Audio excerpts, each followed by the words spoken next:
Di luar planet Tianyun, bintang darah, seorang wanita terbang melintasi luasnya ruang. Ada 3 wanita mengenakan jubah warna-warni mengejarnya. Salah satu wanita yang mengejar wanita itu dengan ungu mencibir. Celaka, Anda mengkhianati sekte air surgawi dan mencuri harta suci Master Sekte Junior. Apa kau pikir bisa melarikan diri? Bahkan jika tempat ini berada di bawah pengaruh planet Tianyun, planet 5 elemen saya juga merupakan planet peringkat 7. Anda tidak akan bisa lari. Wanita berjubah ungu itu mengepalkan giginya dan wajahnya sangat pucat. Kau memiliki racun Gu di tubuhmu. Saya ingin melihat seberapa jauh Anda bisa melarikan diri. Wanita berpakaian ungu itu mengungkapkan ekspresi pahit. Racun Gu di tubuhnya sudah diaktifkan dan secara paksa menekannya sepanjang jalan. Awalnya dia bisa saja melarikan diri, tetapi dia tidak berharap saudara perempuannya mengkhianatinya dan memancing musuh kepadanya. Dia tidak bisa lagi menekan racun di tubuhnya. Wajahnya pucat, dia tersenyum pahit saat terbang menuju planet berwarna merah darah. 3 wanita di belakangnya mempercepat pengejaran. Wanita itu mendekati planet berwarna merah darah dan menerobos atmosfer. Saat dia dekat di permukaan, dia melihat paviliun merah darah. Seorang pria berjalan keluar dari paviliun. Dia memiliki rambut merah dan alis merah dan mengenakan jubah merah. Saat dia berdiri di sana, meskipun tidak ada jejak energi celestial pada dirinya, dia mengeluarkan rasa keagungan yang mencekik. Dia dengan dingin menatap wanita utuh dan 3 wanita mengejarnya. Dia mengerutkan kening dan berkata, "Pergi!" Ekspresi 3 wanita itu berubah. Salah satu dari mereka dengan cepat berkata, sekte air surgawi dari planet 5 elemen sedang mencoba untuk menangkap seorang pengkhianat.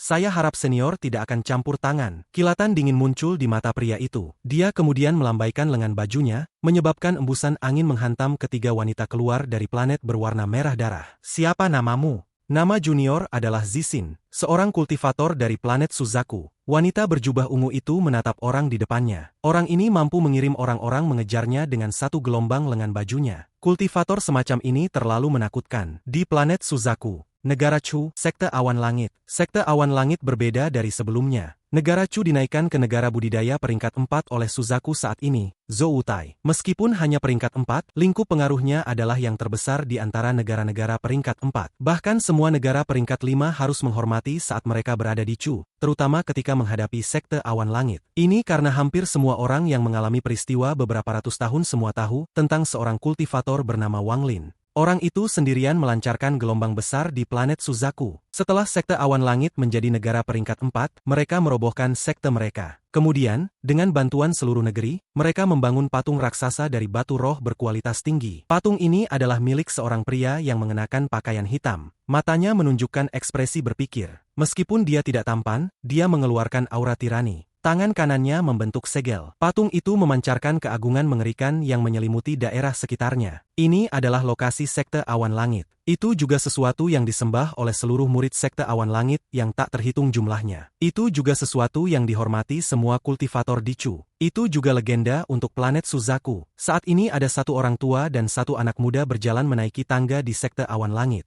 Pada posisi mereka saat ini, mereka dapat dengan jelas melihat patung yang menjulang. Wajah remaja itu dipenuhi dengan rasa ingin tahu saat dia bertanya, "Kakek, apakah ini patung yang sedang kamu bicarakan?" Lelaki tua itu memandangi patung itu dan mengungkapkan sedikit kenangan. Setelah waktu yang lama, dia menggosok kepala anak itu dan berkata, "Apakah kamu tahu mengapa kepala sekte awan langit bisa mencapai tahap formasi jiwa? Mengapa semua sekte di Chu menganggap sekte awan langit sebagai penguasa mereka? Mengapa semua pakar dari negara budidaya peringkat 5 itu harus sangat hormat saat mereka ada di sini? Semua itu karena patung ini." Pemuda itu tampak terkejut sebelum berkedip dan tersenyum. Aneh, bagaimana sebuah patung bisa membuat semua orang begitu hormat? Lelaki tua itu menghela nafas dan berkata, "Meskipun orang yang menjadi dasar patung ini hanya berkultivasi di sini untuk jangka waktu yang singkat, selama beberapa ratus tahun, ia memicu badai yang belum pernah terjadi di planet Suzaku. Ada beberapa hal yang hanya menyebar setelah dia pergi. Rumor mengatakan bahwa saat dia berkultivasi selama 200 tahun, dia berhasil menciptakan kekacauan total di Laut Setan. Dia menyelamatkan seorang wanita cantik dan benar-benar mengejutkan seluruh sekte awan langit. Dia membantai jalannya melalui Zhao, menciptakan sungai darah. Seluruh keluarga Teng dibantai dan seluruh negeri menjadi kuburan. Rumor mengatakan bahwa dia pergi ke alam surgawi dan memotong lengan Hongdi. Dia mengalahkan Liu Mei, bertarung dengan Qian Feng dan menerima dutain sekte pemurnian jiwa sebagai tuannya. Dia menghancurkan Sueyu, membunuh leluhur klan setan raksasa, dan menjadi terkenal selama pertempuran melawan klan abadi. Dia memperoleh kristal Suzaku di dalam makam Suzaku.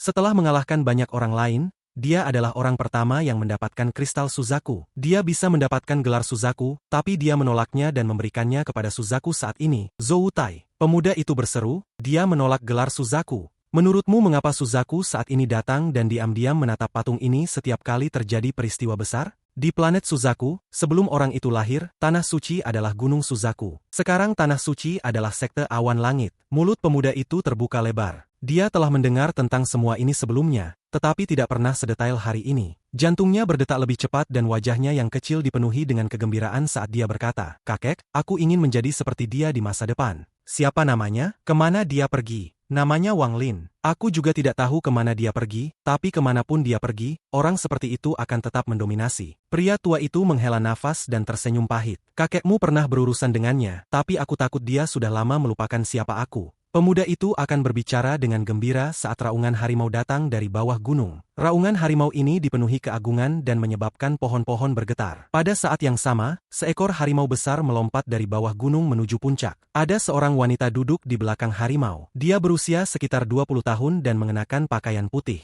Penampilan wanita ini bukan yang paling indah, tetapi dia terlihat sangat halus dengan kulit merah mudanya. Mata indahnya menunjukkan kecerdasannya. Putih kecil, lebih cepat. Suara wanita sangat memikat. Harimau yang dia duduki mengaum lagi dan melesat ke sekte awan langit. Saat mereka sampai di tepi gunung, harimau mendarat di samping patung. Mata harimau berbalik untuk melihat patung itu. Lalu matanya penuh dengan penghinaan dan dia berpikir, gadis kecil ini terlalu konyol. Kenapa dia harus berusaha menemukan orang ini? Jauh lebih baik tinggal di planet Suzaku. Tuan harimau ini memiliki begitu banyak harimau betina. Jika kita harus pergi di masa depan, bagaimana saya bisa berpisah dari mereka semua? Namun gadis kecil ini pernah berkata bahwa ada harimau betina yang lebih cantik di luar planet Suzaku. Ini membuatnya agak sulit bagi raja harimau ini. Wanita itu menatap patung itu dan dengan lembut berkata, "Paman, Ru'er telah mencapai tahap formasi inti. Sangat cepat bukan? Saya sangat rajin." Kakek Tian berkata bahwa begitu aku mencapai tahap Naschen Soul, dia akan memberiku tas yang kau tinggalkan untukku. Paman, aku pasti akan bisa mencapai tahap Naschen Soul. Desahan lembut muncul dari kehampaan dan kemudian seorang lelaki tua keluar dari sekte awan langit. Dia mengenakan jubah Taois yang memberinya rasa keagungan. Dia tiba di sebelah patung. Pertama dia membungkuk ke patung dan kemudian menatap wanita dan harimau itu. Matanya dipenuhi dengan kebaikan dan cinta saat dia berkata, "Ru'er, kamu harus mengikuti hatimu. Jika Anda memaksakan diri untuk mengejar tahap Naschen Soul, maka Anda akan berjalan di jalan yang salah dan akan melawan arus." Wanita itu memandangi patung itu dan dengan lembut berkata, "Kakek Tian, saat itu ketika paman meninggalkan Zhao dan pergi ke Laut Setan, bukankah dia juga sudah mati mencapai tahap Naschen Soul? Jadi, mengikuti hati seseorang tidak selalu merupakan nasihat yang tepat." Orang tua ini adalah Tian. Setelah Wang Lin memberinya beberapa petunjuk, ia mampu menembus tahap Naschen Soul dan mencapai tahap formasi jiwa. Selain bersyukur, dia merasa lebih menghormati Wang Lin. Dia tidak pernah menyentuh tas yang ditinggalkan Wang Lin. Dia tidak berani melakukannya. Dia tidak bisa melupakan tatapan tenang Wang Lin sebelum Wang Lin pergi. Zouru menarik pandangannya dan menatap Tian. Dia tersenyum dan berkata, "Kakek Tian, dalam perjalanan ke sini, aku bertemu dengan Suzaku saat ini. Paman Zhou, dia ingin saya berkultivasi di Gunung Suzaku. Dia mengatakan bahwa kultivasi saya akan lebih cepat di sana. Jadi Ru'er ada di sini untuk mengucapkan selamat tinggal kepada Anda hari ini." Tian mengerti bahwa status Zouru di planet Suzaku sangat istimewa. Dapat dikatakan bahwa dia adalah putri kecil dari planet Suzaku. Hampir semua orang yang bertemu Wang Lin sebelumnya sangat sopan padanya, entah itu karena rasa takut atau rasa hormat terhadap Wang Lin. Bahkan klan abadi sangat sopan kepada Zouru. Biasanya klan abadi tidak akan membiarkan kultivator memasuki wilayah mereka, tetapi Zouru adalah salah satu dari sedikit pengecualian. Bisa dikatakan bahwa Zouru tidak akan menemui bahaya di planet Suzaku. Juga, Zhou Tai, Yun Kuezi dan banyak orang lain dengan tingkat kultivasi yang tinggi semuanya menghadiahkan harta yang bisa menyelamatkan nyawa. Jika ada kultivator yang ingin bertarung dengan gadis ini, mereka mungkin tidak akan bisa menang. Selain itu ada ahli yang dikirim oleh Gunung Suzaku dan ketua klan setan raksasa, Chihu, mengikutinya. Mereka siap melindunginya kapan saja, jadi dia tidak akan menghadapi bahaya. Di antara orang-orang yang melindunginya, ada juga orang-orang dari sekte awan langit. Setelah merenung sejenak, Tian mengangguk dan dengan ramah berkata, "Oke, Anda berkultivasi dengan baik di Gunung Suzaku. Jika kamu mencapai tahap Naschen Soul suatu hari, aku akan segera memberimu tas yang ditinggalkan leluhur untukmu." Zouru tersenyum sebelum berbalik dan menatap patung itu dengan penuh arti. Dia kemudian menampar kepala harimau dan berkata, "Putih kecil, ayo pergi ke Gunung Suzaku. putih kecil mengaum sebelum melompat ke udara dan menghilang di cakrawala. Bisa dikatakan bahwa Raja Harimau ini bisa meminjam manfaat yang dimiliki Wang Lin di tahun-tahun ini. Para kultivator yang biasanya ingin menangkap aku sebelumnya sekarang semua sangat hormat saat mereka melihatku. Lupakan, demi gadis kecil ini, jika dia ingin meninggalkan planet Suzaku, Raja Harimau ini hanya akan harus mengikutinya. Saat putih kecil terbang, air liur terbang keluar dari sudut mulutnya. Tuhan tahu alasan sebenarnya dia memutuskan yaitu karena harimau betina dari planet lain yang dibicarakan oleh Zouru. Di Danau Naga di luar kota setan langit, ada sejumlah besar tentara iblis yang menjaga Danau Naga sepanjang tahun. Ada juga banyak ahli tersembunyi dari ibu kota yang menghabiskan waktu berkultivasi di sini. Tidak peduli seberapa besar peristiwa terjadi, kecuali jika itu menargetkan Danau Naga, mereka tidak akan muncul. Berkat energi spiritual iblis yang kuat di sini, bahkan pembalasan ilahi 10 tahun yang lalu tidak menyebabkan kerusakan di sini. Air di Danau Naga dipenuhi dengan energi spiritual iblis. Ada dunia lain di dasar danau. Layar energi spiritual iblis memblokir jalan menuju gua bawah tanah. Ada sebuah patung di gua bawah tanah. Patung ini hitam dan tampak persis seperti iblis kuno. Saat ini ada cahaya iblis yang keluar dari mata patung itu. Ada kolam lain di bawah patung itu. Kolam ini tidak memiliki banyak cairan, tetapi cairan itu sangat lengket. Wang Lin saat ini duduk dalam posisi lotus di dalam kolam ini. Dia masih mengenakan baju zirah, tetapi matanya tertutup. Pria besar yang tampak seperti Ling Tianho sedang duduk di depan Wang Lin. Dia terbungkus kristal ungu, dan luka pada tubuhnya perlahan mulai pulih. Helaian cahaya iblis keluar dari patung dan memasuki tubuh Wang Lin. Setiap kali cahaya iblis memasuki tubuh Wang Lin, dia gemetar. Iblis di dalam jiwa asalnya telah ditekan dengan bantuan iblis kuno. Iblis saat ini dalam keadaan koma, tetapi tujuan Wang Lin bukan hanya untuk menekan tetapi untuk melahap. Dia akan melahap iblis ini untuk membantu meningkatkan kultivasinya. Namun iblis ini terlalu besar dan bukan sesuatu yang bisa dia lahap dengan mudah. Wang Lin telah duduk di kolam ini selama beberapa bulan saat dia perlahan melahap iblis, tapi dia masih belum berhasil melahapnya sepenuhnya. Wang Lin terus membuat batasan yang tak terhitung jumlahnya dan menempatkannya pada iblis. Setelah beberapa bulan ini, banyak larangan telah diterapkan pada iblis. Juga, dengan bantuan iblis kuno, Wang Lin mampu meninggalkan jejak di jiwa iblis yang tersebar. Namun iblis yang tersebar itu terlalu kuat sehingga jejaknya sangat lemah. Hanya dengan berlalunya waktu Wang Lin bisa terus mengukir jejak pada iblis sampai dia bisa mengendalikannya. Pada hari ini Wang Lin membuka matanya. Ada kilatan cahaya iblis di matanya. Saya tidak bisa melahap iblis ini dengan kultivasi saya saat ini. Saya hanya bisa terus mengukir jejak pada jiwa iblis dan suatu hari nanti saya akan bisa mengendalikannya. Saat waktu itu tiba, daripada melahap iblis ini, pilihan lain adalah memperbaikinya menjadi jiwa asal saya yang kedua. Jiwa asal kedua adalah mantra unik yang dapat digunakan kultivator begitu mereka mencapai tahap ascenden. Namun ini bukan mantra yang dapat digunakan semua orang dengan mudah. Alasan utama adalah embrio yang digunakan untuk jiwa asal kedua. Kekuatan embrio menentukan tingkat keberhasilan penciptaan jiwa asal kedua. Setelah seorang kultivator gagal menciptakan jiwa asal kedua, mereka terserang balasan yang kuat. Juga, jiwa asal kedua menyebabkan kultivator menderita kerugian besar. Itulah sebabnya kebanyakan kultivator ascenden memilih untuk tidak memurnikan jiwa asal kedua. Tak satu pun dari kultivator ascenden yang bertemu Wang Lin sejauh ini memiliki jiwa asal kedua, dan sangat sedikit dari para kultivator di atas ascenden yang ia temui memilikinya. Wang Lin berpikir, ini adalah salah satu iblis yang tersebar dari iblis kuno. Hampir tidak ada embrio lain yang lebih pas untuk menciptakan jiwa asal kedua. Saya 100% yakin saya bisa menciptakan jiwa asal kedua dengan ini. Saat ini jiwa dan tubuh asliku telah sepenuhnya bergabung, memperkuat kultivasi ascenden saya. Sekarang tidak ada lagi bahaya, ada beberapa hal yang harus segera saya lakukan. Saya harus mendapatkan potongan energi pedang yang tersisa yang dibuat Ling Tianho. Sungguh sia-sia itu berada di tangan murid sampahnya. Mata Wang Lin menyala dan dia berdiri di dalam kolam. Baju besi di tubuhnya membuatnya tampak seperti jenderal iblis. Setelah menyentuh baju zirah, ada jejak kegembiraan di mata Wang Lin. Set baju besi ini sangat kuat. Ada lapisan tebal energi jahat yang keluar dari armor. Namun sangat disayangkan Wang Lin tidak bisa menyerapnya. Meskipun ini masalahnya, jika aku menggunakan jari iblis dengan armor ini, maka aku yakin itu akan lebih kuat daripada sungai neraka. Tingkat kultivasi saya tidak cukup tinggi untuk membuat baju besi ini mengakui saya sebagai tuannya. Jadi saya hanya dapat menggunakan beberapa kemampuannya. Namun begitu aku mempersempit iblis yang tersebar ke dalam jiwa asal kedua saya akan dapat menggunakan kekuatan penuh dari baju besi ini. Saat gelang ini muncul, itu berubah menjadi sinar cahaya hitam yang melilit lengan Wang Lin dan terbentuk. Apakah kamu akan pergi? Suara iblis kuno datang dari patung. Wang Lin berbalik. Dia menggenggam tangannya ke patung itu dan berkata, iblis kuno telah membantuku 3 kali sekarang. Saya akan mengingat ini di hati saya. Kali ini aku akan memenuhi perjanjian sebelumnya. Namun sebelum ini, Ada beberapa hal yang perlu saya urus dan saya memerlukan bantuan iblis kuno. Iblis merenung sebelum perlahan bertanya, apa itu? Wang Lin merenung sebelum membuka tasnya. Dia mengeluarkan pagoda yang diberikan Zoe saat itu. Aku ingin menemukan roh pedang. Menara ini memiliki indera ilahi. Saya meminta bantuan senior untuk menemukannya. Iblis kuno menyebarkan akal ilahi dan berkata, tidak ada kehadiran roh pedang ini di negara setan langit saya. Adapun tempat lain, saya tidak tahu. Tanah roh iblis terlalu besar bagi saya untuk mencari.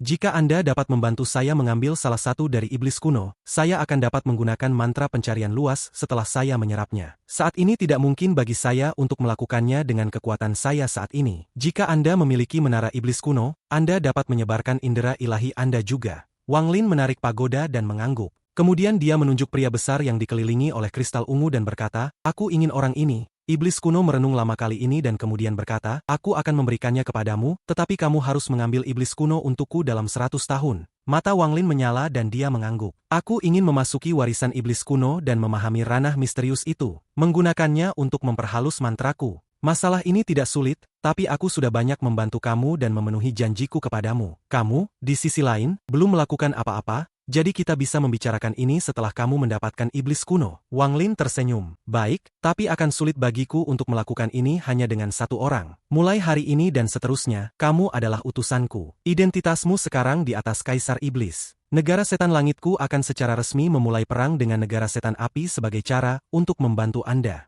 Setelah kamu mencapai mata air iblis di ibu kota negara setan api, jangan lupakan mantra yang kuberikan padamu. Wang Lin menggenggam tangannya dan meraih ke arah pria besar yang dikelilingi oleh kristal ungu. Dia kemudian mengambil langkah dan langsung meninggalkan Danau Naga. Dalam sekejap ia menghilang tanpa jejak. Alasan dia meminta iblis kuno untuk mencari Zoe dan membiarkannya pergi ke warisan, adalah karena iblis kuno sudah melakukan banyak hal untuknya. Jika dia bertindak seolah-olah dia tidak ingin memenuhi, iblis kuno mungkin mencurigai ketulusannya. Dua permintaan ini memang hal yang dia ingin agar iblis kuno bantu dan bukan hanya hal-hal yang dia gunakan untuk menghentikan iblis kuno. Dengan cara ini, iblis kuno akan memiliki lebih banyak kesabaran. Wang Lin muncul dari kekosongan 5.000 km dari kota setan langit. Dia melihat kristal di tangannya sebelum memasukkannya ke dalam tasnya. Orang ini pasti memiliki hubungan dengan Ling Tianho. Mungkin ada gunanya di masa depan. Mata Wang Lin mengungkapkan ekspresi merenung. Dia kemudian melangkah keluar dan menggunakan mantra teleportasi yang lebih besar. Wang Lin terus berteleportasi. Targetnya adalah tempat Zisu mati. Dia tidak mau menyerah begitu saja, jadi dia harus memeriksanya. Energi pedang Ling Tianho terlalu berharga. Mantra teleportasi yang lebih besar adalah mantra yang kuat. Setelah melakukan beberapa kali, Wang Lin memasuki kota setan api. Zisu telah mati di hutan, dan sebagian besar tanaman di sini layu. Ada puing-puing dan mayat-mayat yang membusuk di semua tempat.